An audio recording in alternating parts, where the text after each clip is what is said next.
Hi everyone, welcome to Learn with Bug.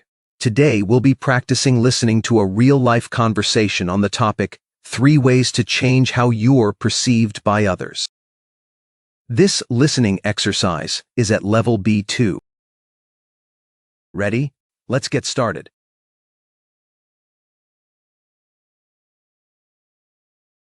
Volume, melody, and hand gestures. Yeah, I was thinking to one example of one of my students a female, Rachel, who felt like she didn't have great executive presence. And it was because she labeled herself as being shy.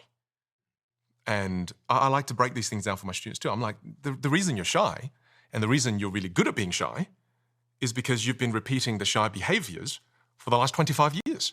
So you're really good at it. And that's all right. It's because you've been practicing shy for 25 years. Being more confident, it's about us just learning a new series of behaviors. Let's try a larger gesture. I've seen this on multiple podcasts now. Just try a larger gesture. Try a stronger volume. Try being more melodic with your voice. And then she was practicing that. And immediately the feelings of, oh, it feels fake, it feels phoned up. I go, oh no, it's just unfamiliar. And the moment she makes that reset, she goes, oh, I'll continue to explore then. Whereas if she thinks it's fake, she'll revert back to being who she was before. So how do I speak impromptu? How do I be in the moment and come up with a good answer? Another one is, I'm introverted. Does that mean that I'm doomed? Okay. Yeah. And another really common one is, I don't have much connection in my life. I wish I felt more connected to the people that I'm around.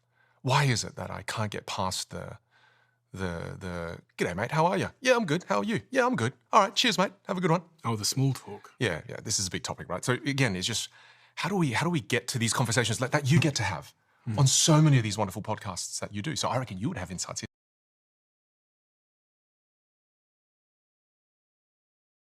Volume, melody, and hand gestures. Yeah, I was thinking to one example of one of my students a female, Rachel, who felt like she didn't have great executive presence.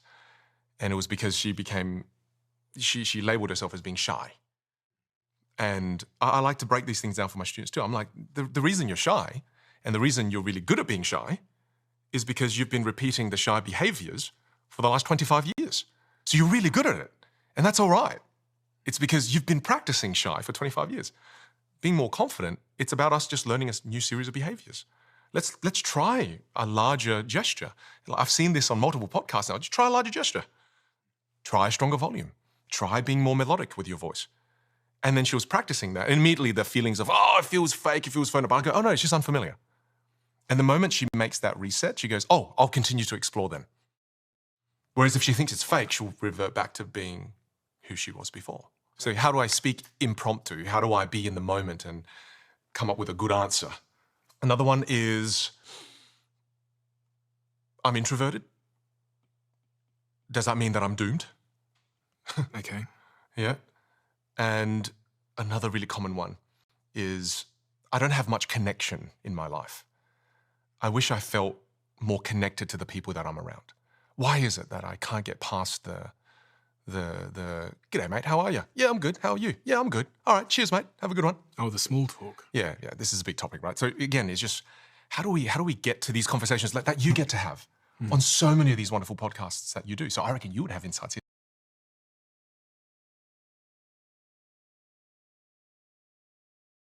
Volume, melody, and hand gestures. Yeah, I was thinking to one example of one of my students a female, Rachel, who felt like she didn't have great executive presence. And it was because she labeled herself as being shy. And I like to break these things down for my students too. I'm like, the reason you're shy and the reason you're really good at being shy is because you've been repeating the shy behaviors for the last 25 years. So you're really good at it. And that's all right. It's because you've been practicing shy for 25 years. Being more confident, it's about us just learning a new series of behaviors. Let's try a larger gesture. I've seen this on multiple podcasts now. Just try a larger gesture. Try a stronger volume. Try being more melodic with your voice. And then she was practicing that. And immediately the feelings of, oh, it feels fake, it feels phoned up. I go, oh no, it's just unfamiliar. And the moment she makes that reset, she goes, oh, I'll continue to explore then. Whereas if she thinks it's fake, she'll revert back to being who she was before. So how do I speak impromptu? How do I be in the moment and come up with a good answer. Another one is, I'm introverted. Does that mean that I'm doomed? Okay. Yeah. And another really common one is, I don't have much connection in my life. I wish I felt more connected to the people that I'm around.